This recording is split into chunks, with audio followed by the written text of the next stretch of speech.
دی پکتیا نه راغلی مېلمه دی پکتیا ولایت دی والي مرستیال شیخ الحدیث حضرت مولانا عزیز الرحمن منصور صاحب ته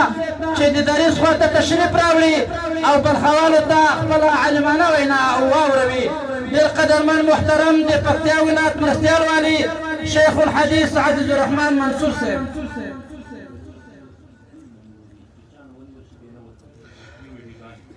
د جلسې د راکینو لخوا نه دغه جدي غوښتنه ده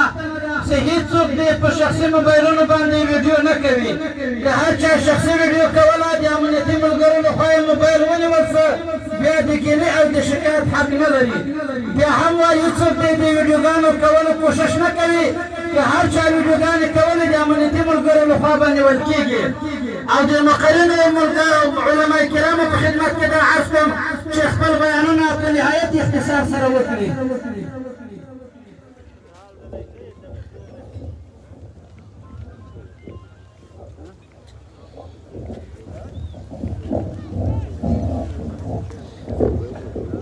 السلام عليكم ورحمة الله وبركاته. الحمد لله الذي هدانا لهذا وما كنا لنهتدي لولا أن هدانا الله وأشهد أن لا إله إلا الله وحده لا شريك له وأشهد أن سيدنا ومولانا محمدا عبده ورسوله صلى الله تعالى عليه وعلى آله وأصحابه أجمعين. أما بعد فأعوذ بالله من الشيطان الرجيم. بسم الله الرحمن الرحيم. الذين إن مكناهم في الأرض أقاموا الصلاة وأتوا الزكاة وأمروا بالمعروف ونهوا عن المنكر ولله عاقبة الأمور. وقال النبي صلى الله عليه وسلم المؤمن فطن أو كما قال رسول الله صلى الله عليه وسلم. دير قدرمن شيوخ عظام لإمارة إسلامي مختلف ولایات و مسئولین والی صاحبان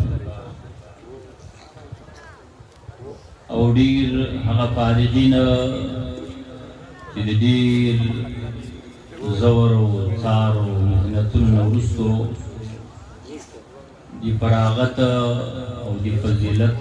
د عظیم مقام ته رسېدلي دي او ټول هغه ولس دی الله تبارک و تعالی دی عظیم دین سره محبت کوي د خپل خاورې د خپل ولس سره محبت ده د ډیرو احتراماتو نه وروسته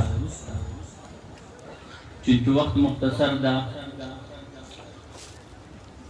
غواړو چې په مختصر وخت کې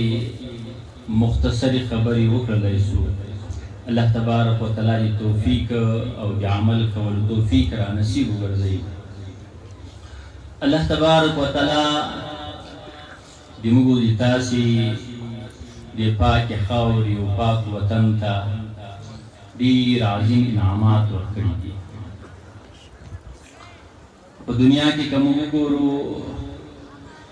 خالص د دین لپاره محنت کول، جهد کول، جهاد کول، هڅه کول، څار کول نن په دنیا کې که په حقیقي بڼه باندې نصیب دی هغه دا خاوره هغه جهاد فی سبیل الله چې په دنیا کې د علماو په ذهن کې ناشونه علماو نظر دا سوی و د نن نه درې څلوېښت کاله مخکې چې په دنیا کې نور جهاد ناشونی ده نسي کېدلی. د خپلو استادانو شهید منصور صاحب رحمت الله علیه نم دا اورېدلي وو چې کله په اول جهاد کې د علماو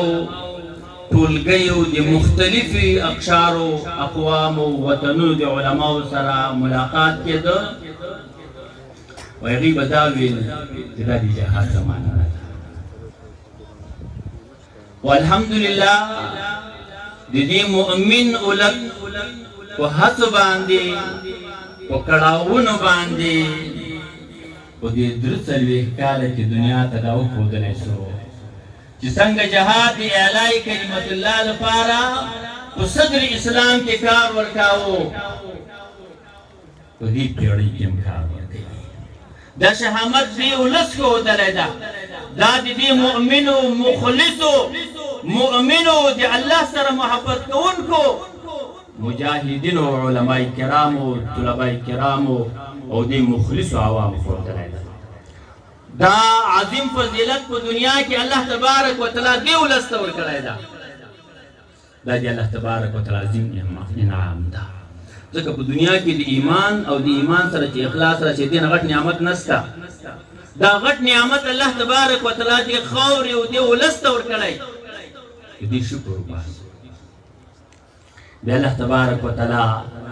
حقانین علما راکړي دي، هغه علما چې الله تبارک وتعالی په خپل کلام کې فرمایي بسم الله الرحمن الرحیم انما یخشى الله من عباده العلماء. پرښتونې د الله نه ډارېدونکي څوک دي؟ هغه علما دي. او جلالین یو تفسیر دا کوي انما یخشى الله من عباده العلماء. الله تبارک وتعالی چې په بندگانو کې قدر کوي د علماو کوي. الله تبارک وتعالی چې په بندگانو کې قدر کوي د علما کوي. حقانین علما په ټوله دنیا کې الله تعالی موږ ته راکړي. موږ ولیدل په دې شلو کلو کې د دنیا ډېر داسې کنفرانسونه کېدل چې علما به کې راله او څه یې ویلې، چا نه پټه نه ده دا خبره. خدا یو ولس و د دې علماو چې خپلې سینې ټولې دنیا ته خلاصې کړې وي او د الله تبارک وتعالی په کومک باندې معتمد و. اعتماد د الله تبارک وتعالی په طاقت و، د دنیا په طاقتو نه و. الله تبارک وتعالی دنیا ته وښودل چې څوک په ما باندې اعتماد کوي داسې فتحه به ورکومه چې دنیا په عقل کې به نسي راتللی. نن موږ ګورو ډېر داسې روشن فکران چې ځان ته څه وایي وایي دا فتحه و د موږ په نظر کې نه راځي، نو چې هغه شروع یې کول هغه د چا په نظر کې راتله. کوم روشن فکر ورته ویلي و چې دا شروع کړه،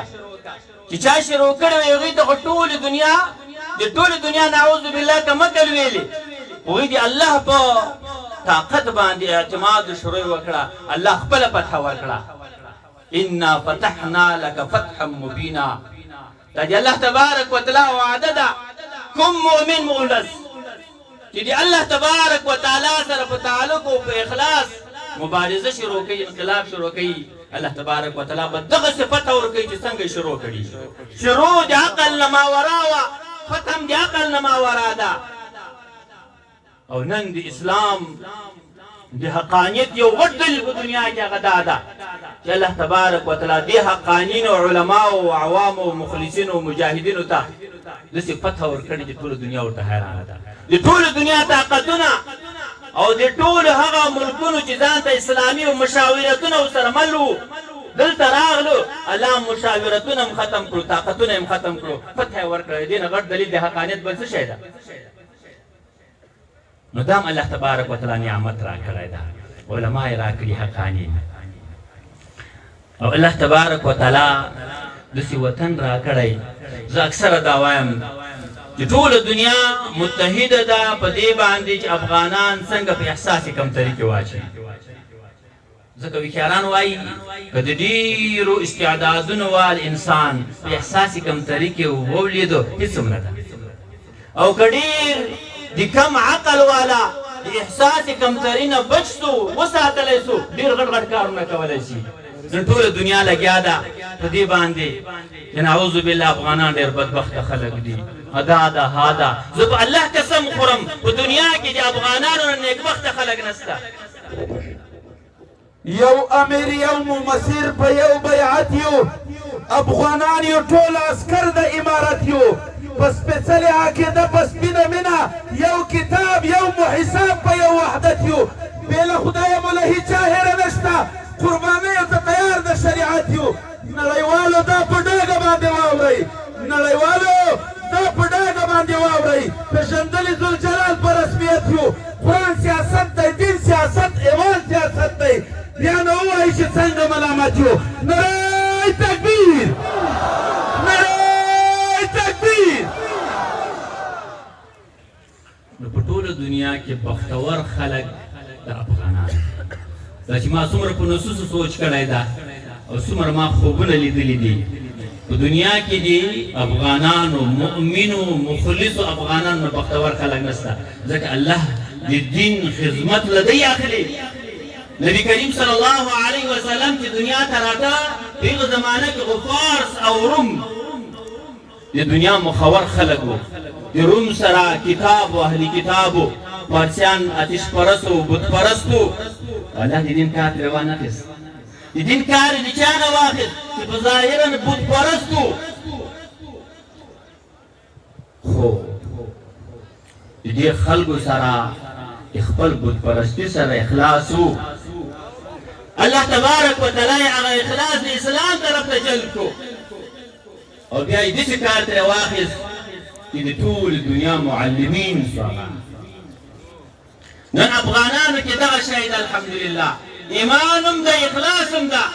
او د دې ایمان او د اخلاص په ذریعه انشاءالله دا به د ټول دنیا رهبران وي دا به د ټول دنیا د مظلوم په سر باندې لاس نیونکي وي نن په دنیا کې څومره مظلومین دي نن د دنیا اقوام غلطولی شي په یو نوم او په بل نوم وګرځېږو ښځو ته حقوق کوم ورکړل سوي دي ښځې خو خالص د خواهشاتو لپاره استعمالیږي اسلام عزت ورکړی ده ښځو ته چې څومره عمر زیاتېږي هومره عزت زیاتېږي په خارجي ملکونو کې خو د زړو لپاره خپل کورونه جوړ دي خپل لمسو سره یې ملاقات نه کېږي د کرایې والا سپین ږیري دي عزت ورکړی ده هغه اسلام ورکړی ده کور رونق چې دا مؤمن یې جوړ کړی سپین ږیری یې جوړ کړی ده بوډۍ یې جوړه کړې ده اسلام جوړ کړي دي الله تبارک وتعالی موږ تاسو ته بل نعمت دا راکړی چې بهترین استعدادونه یې راکړي دي بهترین استعدادونه موږ په دې شل کلن دور کې وکتل د دنیا ټول تخنیک د ټولې دنیا تخنیک ګوره د یو ملک نه د امریکا نه د ټولې دنیا تخنیک او مخنکین راغلي وو او د ټولې دنیا چې څومره مادیات هغوی ته په لاس کې ورکړه او موږ ته یو داسې اله جوړه کړه چې مین پې اثر نه کوي او په الله درته قسم کوم دا د دې ټول تخنیک یو داسې طالب ختم کو چې طالبانو به هغه پسې خندل و طالبانو کې هغه کمزوری وو زه د دې شاهد یم یو وارې ټانکونه که وراله ډېر طالبان پریشانه سو چې دې سره خو ماین پاک د ټول ماینونه کاږي دا طالب راغی وایي ما ته یو چل راغلی څنګه وایي دا مین به په ټیر کې ورته واچو مین به په ټیر کې ورته واچو نو طالبان ووته ټوپان یې را پیدا کړه ورته واچو مین پالي پرې واړو دوی د ټولې دنیا تخنیک راوړی وو خو دې مؤمن افغان په هغه سادهتوب چوپنې نه و ویلی خدای داسې استعداد ورکړی و چې په ډېر معمولي شي باندې د مجاهدین وایي وکله به چې موږ بندیان سو راتلي دی موږ ټانک تاسې په څه شي اورو وایي موږ ورته په 1.5 زره روپۍ وایي داسې به یې هغه وواږه په 1.5 زره ته یې دومره لکونو ټانک یې راته الوځی دا استعداد الله تعالی موږ ته راکړی ګورئ دا بل نعمت راکړی او داسې خاوره ګوره راکړې ده داسې خاوره چې څوم کمي نشته کې موږ تاسې اوبه څښو دا خوږې اوبه یو ډاکټر سره ملاقات وکړه ډېر غټ ډاکټر د جمعې ډاکټر سهیل نومیږي د دې یورپ یو خبره یې راته کوله دا تحقیق کې لږ خوند راکوي تحقیق کوم نو ما د اسلام څه خواږیان یې ورته بیان کړي ډېر خوند یې ورکړو ملایان خو داسې دي ماته دې ملایانو سره کېنستی نه ملایان ټول دغسې دي نو بیا یې واقع راته وویله وایي په یورپ کې یو ځای راته واخیست نوم یې مو واخیست وایي د هغو دا د څښلو اوبه څنګه دي د دې کثافاتو اوبه یو جزیرې ته راځي د جزیرې نه یې مخکې پمپونه ورته لګولي دي د هر ایالت بیل بیل خرچه یې هغه پرې کوي هغه اوبه راځي د کثافاتو دلته فلټر کېږي بیا هغه اوبه بېرته لیچ کېږي چې زه چاته په یو داسې لوښي کې چې یارې مردار شوی بیا پاک ومینځم بیا اوبه کې ورکړم اوبه څښي او دا د کثافاتو اوبه بېرته ورته فلټر کېږي بیا یې څښي خو موږ ته الله تبارک وتعالی داسې خوږې اوبه راکړې دي د جنت اوبه دي حدیث مبارکه کې راځي چې د څلورو نهرونو اوبه د جنت اوبه دي الله تعالی دغه موږ ته ګورې راکړې دي دا د الله تبارک وتعالی بل نعمت ده بیا یې په دومره ذخائرو باندې مزین کړی ده چې د هغې که زه د حساب کوم وخت کم ده نو مختصرا دا وایم چې الله تعالی دومره نعمتونه راکړي چې موږ یې شمارلی نشو اوس په کار څه دي الله تبارک وتعالی په یو آیت کې د ټول حل راته وایي ګوري الله تعالی موږ ته فتح راکړې ده دا فتح به څنګه ساتو د دې د ساتنې الله تبارک وتعالی څلور اشیاء موږ ته ښیي الذین ان مکناهم فی الارض هغه خلق چې تمکین مې ورکړو ازادۍ مې ورکړه په ځمکه کې موږ ته ازاد کړو په الله مې دې قسم وي ازادي په دنیا کې ډېره ده خو چې کومه ازادي موږ ته راکړې ده دا په ټوله دنیا کې نشته ما ته کاغذ نه ده لیکلی چې زه وغږېږم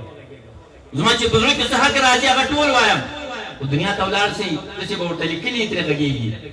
د دې نه غټه ازادي نن موږ داسې بې ناموس هم برداشت کوو چې هغه راوځي برکې ته اور اچوي دا ناموس هم زه برداشت کوم د ما په وطن کې ګرځي څه نه ورته وایم د دې نه غټه ازادي کېدلی شي مخکې چا سپین بیرغ راخیستلی شوی دومره وړوکی سپین بیرغ هم چا نه شوی نن یې برک بیرغ هم استعمال کړی څه نه ورته وایي د دې نه غټه ازادي الله تبارک وتعالی ازادي راکړې خو که دا ازادي ساتو په څلورو شیانو به یې ساتو او که دا څلور کارونه مو نه کړو بیا به د ازادي خوند هم ونه ګورئ اول اقاموا الصلاه د لمونځ اقامه ادو الصلاه نه دی ویلی اقاموا الصلاه د لمونځ اهتمام د لمونځ اهتمام علماو نه پوښتنه وکړي چې څه ته ویلی کېږي خو که مختصر دا ووایم چې د موږ امیر المؤمنین به هم د جمع مانځه ته حاضرېږي والي به هم حاضرېږي او د موږ یو ادنا مزدور به هم د جمع مانځه ته حاضرېږي په یو جماعت کې به ولاړ وي دې اقام الصلاه چې په مونځ کې یو انسان عزت احساس کړي چې څوک مونځ نه کوي هغه اکثره خلک وایي ډېر ښه سړی ده خو مونځ نه کوي چې مونځ نه کوي هغه به څنګه سړی شي موږ تاسې وګورو د یو والي سره ملاقات کول د یو وزیر سره ملاقات وخت به ترې اخلي وګوره 5 منټه 3 منټه 2 منټه زه تاسو ولاړ یم ویله زر کوه خو دا د الله تعالی سره ملاقات ده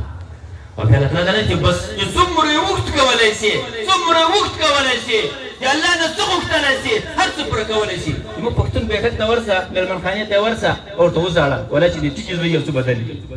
وي د الله تعالی په دربار کې ودرېږي او الله تعالی ته ژاړې الله به یې نه درکوي دا ناممکنه ده دا کېدلی نشي چې الله تبارک وتعالی ته په اخلاص ودرېږي بیا الله تبارک وتعالی درکوي د دې وجې نه اول شرط اقام الصلاه دوم اتو الزکات زه د اتو زکات معنا ده که کونډې یتیمانان وپالئ ځکه په دې باندې ډېر تفصیل دی اوس نه کوم وخت کم ده کونډې یتیمانان به موږ پالو حکومت به هم پالي امارت به هم پالي عوام به هم پالي په خپلو کلو کې وګورو ځکه دا ازادي ظاهري سبب دا کونډې یتیمانان دي دا شهدا دي د دې ساتنه د موږ ټول ولس فرض ده او هر قوم چې ازادي حاصله کړې ده چا قربانیانې ورکړي دي هغوی قدر کوي تر اخره یې قدر کوي هغوی په کتابونو کې لیکلی سوي دي هغوی قدر موږ او تاسې که قدر وکړو الله تعالی به د موږ قدر کوي خو که موږ یې قدر ونه کړو موږ به کله هم قدرمن نه سو دریم امر بالمعروف حکومت خو کار دا د عمل بالمعروف به کوي نن سبا ډېر خلک وایي چې پرېږدئ که پرې مو کوو د الله تعالی به موږ هم پرېږدي ګورئ زه دا اکثره وایم چې دیموکراسي په دنیا ولې عامه شوه ګورې دا دیموکراسي اول چې علما رالو علماو دا اسلام باله یعنې دا اسلام ده خو د دې صورت ټول اسلام ده خو په دې کې 2 نقطې دي هغه یې باسلې دي نور د اسلام خو 2 نقطې دي هغه یې باسلې دي اوس ترقي د کفر کېږي که هغه 2 نقطې ور واچولې بیا به دغه شی بیا به ترقي د اسلام کېږي هغه څه شی دي هغه امر بالمعروف نهي عن المنکر او په مالیاتو کې د سود ختمول دې خلکو څه کړي دي امر بالمعروف نهي عن المنکر باندې دا ترې وباسه اوس به ترقي مسلمانانو ملک به ترقي به کفر کوي او بل اقوام متحده په قانون کې دا دی چې په بینکاري کې به سود خامخا وي چې کوم مملکت سود نه مني د هغې حکومت هغه په رسمیت نه پیژني ولې ځکه دا د دوی هغه محور ده او د اسلام محور دا د امر بالمعروف نهي عن المنکر به وي او سود به په عامه معاشره کې قانون نه وي امر بالمعروف او نهي عن المنکر به کوو زه مې ډېر څه غواړي خو وخت کم ده اخیری کې الله تبارک وتعالی فرمایي ولله عاقبة غاګوسه تلیفون بیا کړي ورسه ته ټول خبر ازادي راځي شاکرین کافرین دواړه منون کې نه منون کله مو شیخ صاحب ول نو دې نه منون کله تعالی چې ولا نه رکه به لرک سید کله کبل بوته سید او په یو ټیم کې او دې منون کو دا خوشبو ده خدا وای کوم نه منل اخر انجام دی الله تعالی سره ده که شکر مو باسو په دې څلورو شیانو د دنیا ترقی او د آخرت ترقی به نصیب شي او که شکر مو نه باسو الله تعالی بیرته ماخستلی شي اخري خبرې تر اعظم مخکې ورور مو ویلې د بیرغ په نسبت باندې ګوري دا بیرغ موږ ته ګران ده دا موږ ساتلی وو په دې موږ فخر کاوه د دې مثال زه ورکوم ما سپین کالي اغوستي دي تک سپین دي خو دا سپین کالي چا رانه ایسته کړه او په ویاله کې په زړونو کې واچول تک تور سو اوس به زه واغوندم دا به هلته اغوندم چې تک سپینې بیا کم بیا به یې اغوندم دا بیرغ د موږ بیرغ وو خو دا هغو مفسدو خلکو هغو غلامانو خلکو دا راته د غلامۍ یو نشانۍ جوړه کړه دا که زه ورسره خلم زه غلام ښکارېږم زه غلامي کله نه شم قبلولی د غلامي نه قبلولو لپاره خو ما درې څلوېښت کاله قرباني ورکړه ګناه مې شهیدان کړو دا سپین ږیرې مې قربان کړو خپل عزتونه مې قربان کړو خپل مالونه مې قربان کړو اوس یې څنګه قبوله کړم چې دا کله ما سپین کړو انشاءالله بیا به یې زه راخلم دا وخت غواړي د هغو ورونو په حضور کې مې دا درخواست ده چې څوک د بیرغ خبر راجګوي د الله لپاره الله ازادي راکړې په ایمان کې ازادي راکړې په اخلاص کې ازادي راکړې دا ازادي مو وساتو دا په دې سپین بیرغ چې راغلی ساتلی کېږي ځکه دا د نبي کریم صلی الله علیه وسلم نه موږ ته پاتې ده په دې څوک داغ نسي لګولی دا سپین ده تک سپین ده کلمه ورباندې لیکلې دا په ایمان او په شجاعت او په ازادۍ باندې دلیل ده او دغه شیان موږ غواړو الله تبارک وتعالی دې عمل کولو توفیق را نصیب وګرځوي واخر دعوانا الحمد لله رب العالمین